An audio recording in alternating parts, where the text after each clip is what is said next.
네, 개장 전에 힌트를 얻어보는 시간, 토마토 모닝 빅데이터 시간입니다. 어제 양시장 결국에는 하락 마감했는데요. 이 안에서 외국인과 기관의 수급 살펴보면서 오늘장 힌트도 얻어보겠습니다. 코스피 시장부터 살펴보겠습니다. 네, 코스피 시장에서 외국인이 가장 많이 매수한 종목은 다시 한번 포스코케미칼이 우위에 올라와 있습니다. 포스코케미칼뿐만 아니라 이렇게 롯데케미칼 쪽으로도 외국인의 매수세가 나타났는데요. 공통점은 2차전지 소재입니다. 2차전지 소재와 관련해서 기대감을 받고 있는 종목들 외국인이 일제히 담았고요. 카카오뱅크 쪽으로도 외국인의 매수세가 유입됐다는 점 특이점으로 잡아볼 수 있습니다.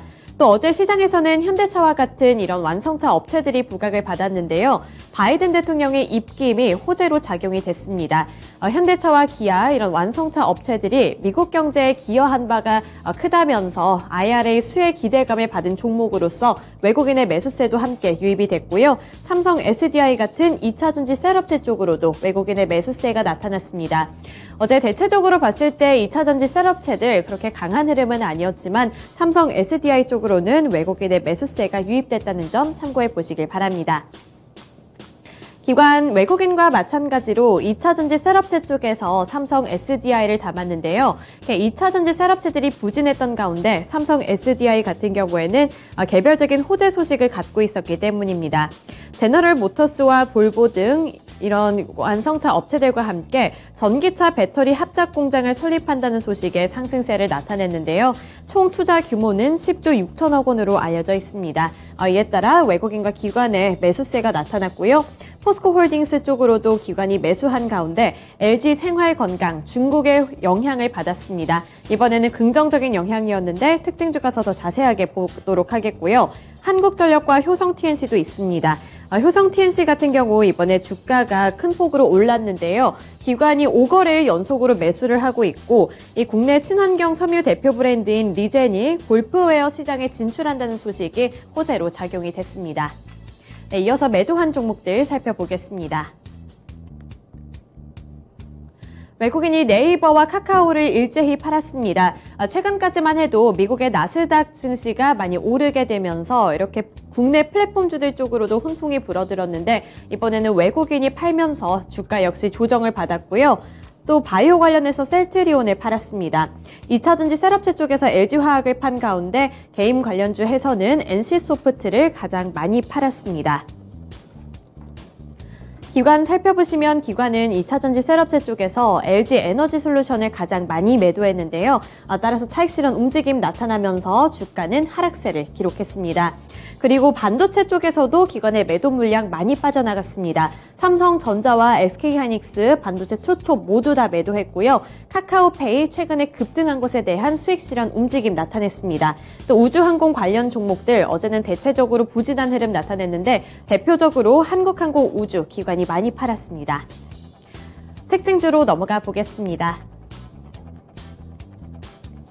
첫 번째 특징주는 포스코케미칼입니다. IRA 수혜 기대감에 신고가를 다시 한번 경신했는데요. 포스코케미칼은 미국의 인플레이션 감축법에 따라 수혜가 기대되는 대표 종목 가운데 하나로 꼽히고 있습니다. 미국의 인플레이션 감축법은 전기차 등 미국의 친환경 산업 육성을 위한 조 바이든 미국 대통령의 핵심 정책인데요. 이번에 중간선거 결과가 조 바이든 대통령 쪽으로 조금 더 유리하게 돌아갔다는 평가입니다. 따라서 이렇게 정책 추진 동력을 확보했다는 소식과 함께 포스코케미칼 쪽으로 다시 한번 수혜 기대감이 유입이 됐고요. 이에 따라 포스코케미칼의 주가 역시 큰 폭으로 올랐습니다. 두 번째 특징주 살펴보겠습니다. 네, 두 번째 특징주는 LG생활건강입니다. 중국의 광군제 영향에 상승세를 나타냈는데요. 중국의 광군제에서 양호한 실적을 거뒀다는 소식이 호재로 작용됐습니다.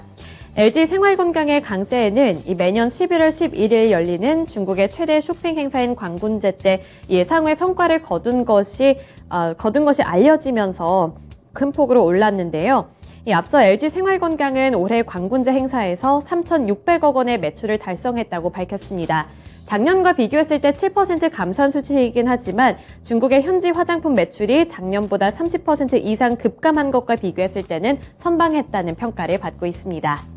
네, 넘어가서 코스닥 시장 살펴보겠습니다. 네, 코스닥 시장에서 외국인은 에코프로비엠 가장 많이 담았고요. 제약바이오 쪽에서도 외국인의 매수세 나타납니다. 시젠과 HLB가 대표적인 종목이고요. 게임 관련해서 펄어비스가 외국인의 매수세 받았습니다. 마지막으로 성우 하이텍이 있는데 어제 자동차 부품주들 함께 탄력받으면서 잘 갔는데요. 외국인도 대거로 매수했습니다. 기관은 이번에 아프리카TV를 가장 많이 사들였고요. 아래로 보시면 상신 EDP, 시젠, 신흥 SEC, 클래시스가 있습니다. 의료기기 관련해서 클래시스 모멘텀 받았고요. 그리고 진단키트 관련해서 코로나가 재확산한다는 소식에 기관이 시젠을 다시 한번 담았습니다. 상신 EDP와 신흥 SEC 같은 종목 쪽에서 2차전지 부품, 완성차 부품 업체들이 관심을 받았습니다. 매도한 종목들 살펴보겠습니다. 외국인이 셀트리온 헬스케어 가장 많이 팔았고요. 어제는 셀트리온을 비롯해서 이렇게 그룹주들 일제히 하락세를 나타냈습니다. 2차전지 관련해서 LNF 가장 많이 팔았고요. 그리고 게임 관련주들 투자 심리가 냉랭해진 가운데 어제 컴투스가 급락했습니다. 마지막으로 윤성 FNC, SM까지도 외국인의 매도 물량이 출회됐습니다.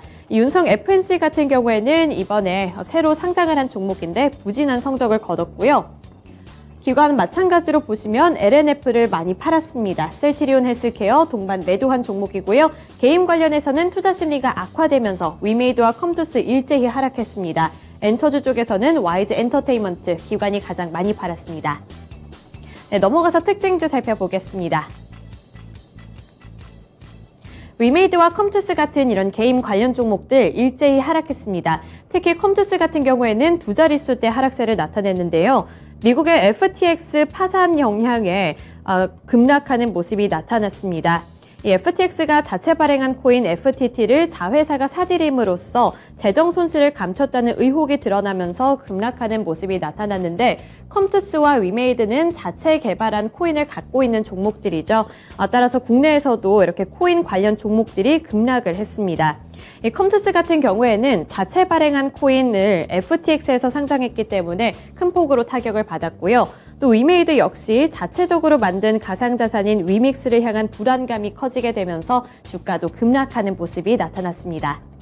네, 마지막으로 오늘 주요 일정도 함께 살펴보시죠. 네, 미국의 10월 생산자 물가지수가 오늘 발표가 되고요. 마이크로소프트 최고 경영자가 방한할 예정이라고 합니다. 관련 종목으로 삼성전자 꼽히고 있으니까 눈여겨보시면 되겠고요. 대한항공과 아시아나항공의 합병 미국 심사가 예정이 되어 있습니다. 마지막으로 현지 시간 기준 미국의 월마트의 실적 발표도 예정이 되어 있는 만큼 여러 가지 부분들 함께 체크해 보시길 바라겠습니다. 네, 지금까지 토마토 모닝 빅데이터 시간이었습니다.